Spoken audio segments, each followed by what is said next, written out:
Hello everyone and welcome to another Top 5 Records video, and today I want to be talking about The Doors' The Soft Parade.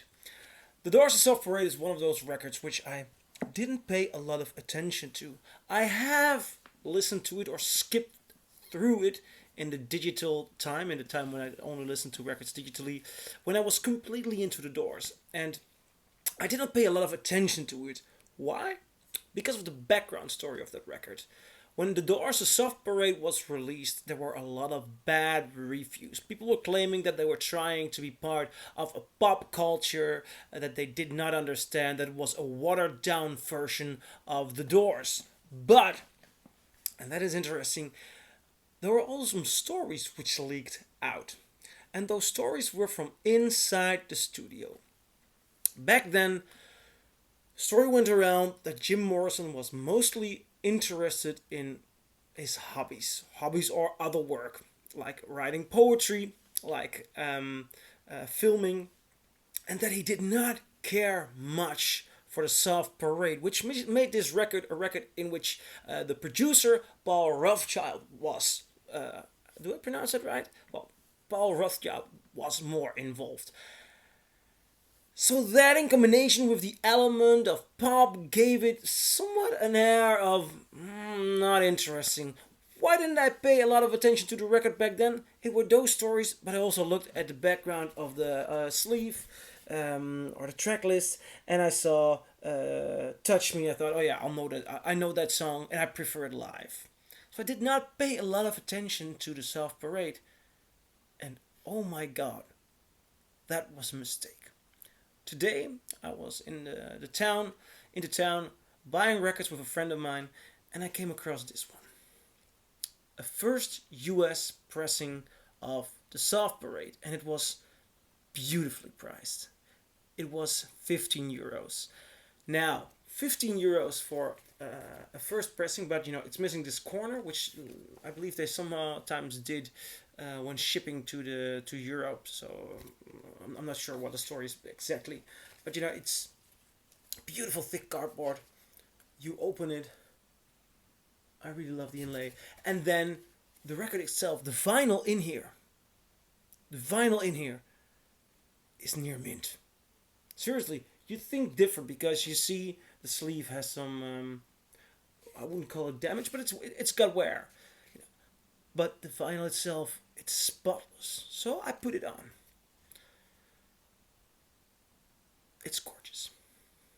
It is a beautiful, full sounding pressing, and I was completely blown away. How come I did not know this? Well, I did not pay attention, but also this is beautifully recorded. It is an audiophile masterpiece. Paul Rothchild went all the way making this sound incredible. It starts off with Tell All the People, which is a banger of a song, then Touch Me, and it goes on. These songs are, it's the fourth album by The Doors, and their first two albums, Strange Days and The Doors itself, are records with a constant flow of hits. This is not a constant flow of hits, but it is The Doors from a very interesting angle. Not only are they experimenting with pop, and it's not bad to have a poppy sounding Doors, which, if you really listen to it,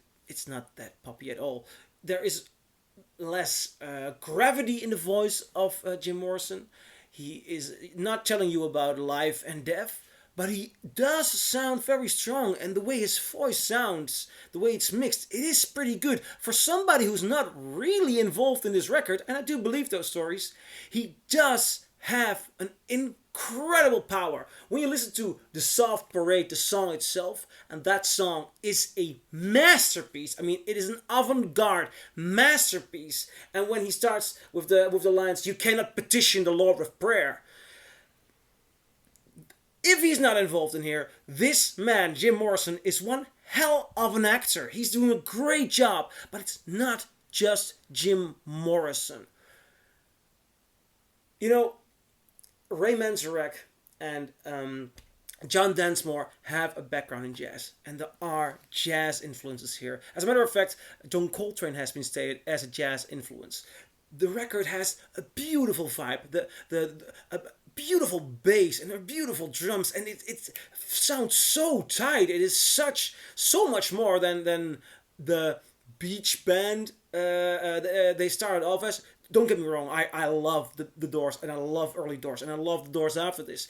But this is bigger, more avant-garde. You know who attended the sessions? George Harrison. George Harrison really dug the sound of it, and it's not that strange. This was recorded around the time of the White Album and Jimi Hendrix doing his experiments with Electric Ladyland, and this does find its way into the work of the Doors. Now, the fact that we associate the Doors more with dark blues goth, fine, great, love it, and rough blues rock and roll like later on with LA Woman and Morrison Hotel. I love those records. But this one, in between, is of a unique sound, and oh my god, this is an audiophile beauty with horns, string arrangements, which, you know, there are cases in which horn and string arrangements make an album just kitsch, and I hate it when people do that.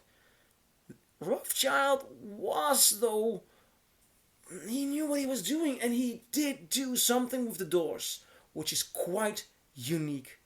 This album should be re-evaluated. I clearly love it. What do you guys think?